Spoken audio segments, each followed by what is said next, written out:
Assalamu alaikum warahmatullahi wabarakatuh. We were discussing the chapter separation of substances. In this chapter, first we have discussed some physical methods to separate two solids from each other, like handpicking, sieving, winnowing and threshing.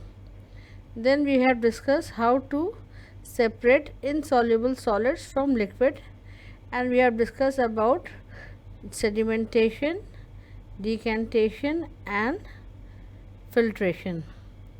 Now we will discuss about separation of solids, soluble solids from a mixture or from a liquid. But before discussing this, we must understand two terms, evaporation and condensation.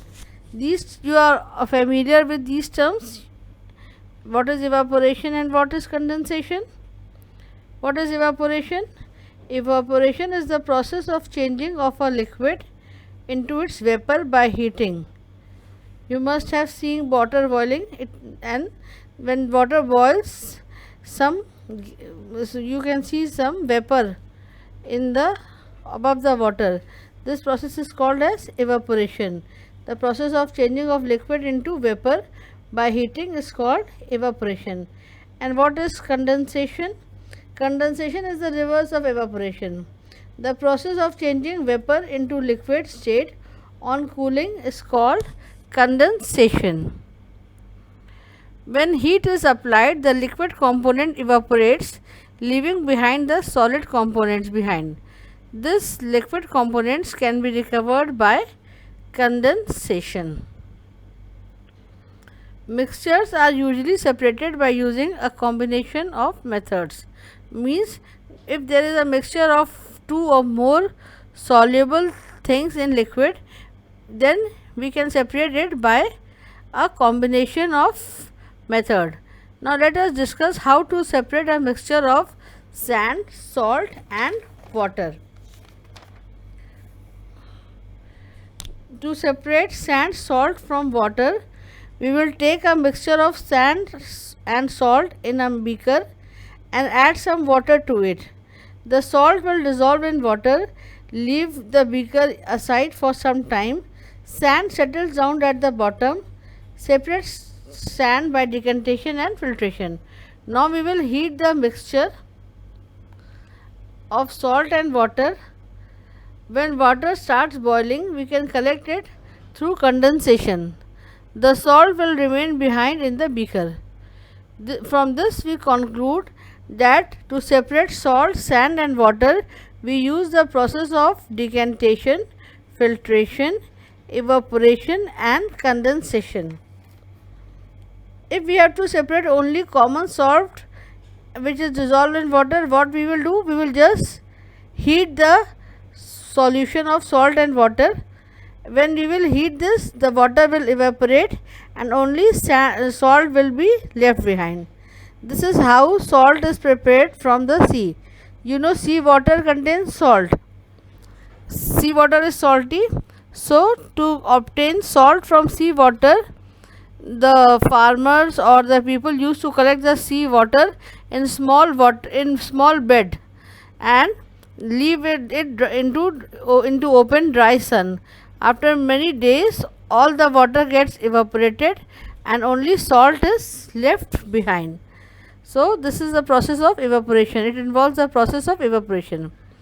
Now some more terms have to be discussed, and that are what is a solute, what is a solvent and what is a solution. What is a solute? The substance that dissolves in liquid is called a solute. And what is a solvent?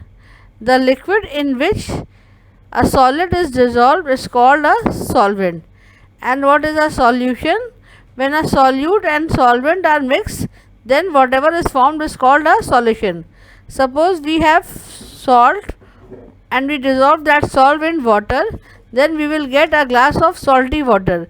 So salt is what? Solute, water is solvent, and salt solution is what? Salt solution, salty water is a solution. So this is what is solute, solvent and solution. Water is a very good solvent. It dissolves many things in it, almost everything in it. So water is also called a universal solvent. When we dissolve a solute in a liquid, then we can, suppose we take a glass of water, add some sugar in it. We can add 1 or 2 teaspoons of sugar in a glass of water. After some time, when we add more sugar, we see that no more sugar is dissolved. The sugar cannot be dissolved. Why? Because the saturation is full. The sugar solution has become saturated. So a solution in which no more substance can be dissolved is called a saturated solution. You know that every molecule, every substance, whether solid, liquid or gas, are made of atoms and molecules, and there is space between these molecules, that is called as intermolecular space. When suppose there you take a liquid, solids are very compactly packed, there is very less space between solids, but liquids have some spaces between them. When we add sugar in a liquid or in water, the sugar gets accumulated in these spaces only. When these spaces are filled, no more sugar can be dissolved. Then the solution becomes saturated. And what is an unsaturated solution? A solution which can dissolve more solutes in it is called a unsaturated solution. If you want to add more solution, what you will do, if we heat it, we can add more amount of solute in a solvent, in a saturated solution, if the solubility increases. So what is solubility? The extent to which substance get dissolved in a liquid is called its solubility. When we heat a liquid, what happens?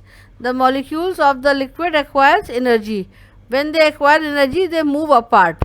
When the molecules of the liquid move apart, the more is the distance between two molecules. So when the intermolecular space is more amount of solutes can be accumulated in the liquid, and so the solubility increases. Now we shall discuss some activities. First activity is to show that water can dissolve a substance only up to a limit. For this we need a beaker, some common salt, a spoon and water. What we will do? We will take a beaker and put some water into it. We will add 1 teaspoon of salt to this water and stir it with a spoon until the salt dissolves in it. We will go on adding more and more salt in water with constant stirring to dissolve it. After adding a number of spoonfuls of salt, we will observe that some salts are left behind. This means that no more salt can be dissolved in the amount of water we have taken. Now the solution is said to be what? The solution has become saturated. This activity you can repeat with sugar also and salt also. You can try it at home. And what do we conclude from this activity? We conclude that water can dissolve any substance only up to a limited amount. Now we will discuss the second activity, and the second activity is to prepare a saturated solution of sugar at room temperature and observe the effect of temperature on the solubility of sugar in water. For this we will need some sugar, a beaker, a spoon, water and a burner, Bunsen burner. We will take some water in a beaker and add a small amount of sugar to water. Sugar dissolve in water on stirring with a spoon. We will keep on dissolving more and more sugar in the water with constant stirring until no more sugar dissolves. Now we will heat the beaker containing the saturated solution and observe. Let this, we will first cool it and then we will observe. After adding a number of spoonful of sugars, we will find that some sugar is left undissolved at the bottom of the beaker. We have obtained a saturated solution now. When no more sugar is being added now, that means the solution is saturated. If we heat this saturated solution, the undissolved sugar at the bottom of the beaker get dissolved. This shows that at higher temperature more sugar get dissolved. When we cool the hot solution, the the sugar settles at the bottom of the beaker again. This shows that at lower temperature lesser amount of sugar is dissolved. Now what happened?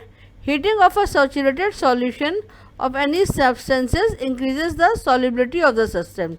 However, the unsaturated solution of a substance is cooled to a lower temperature, the solubility of the substance decreases.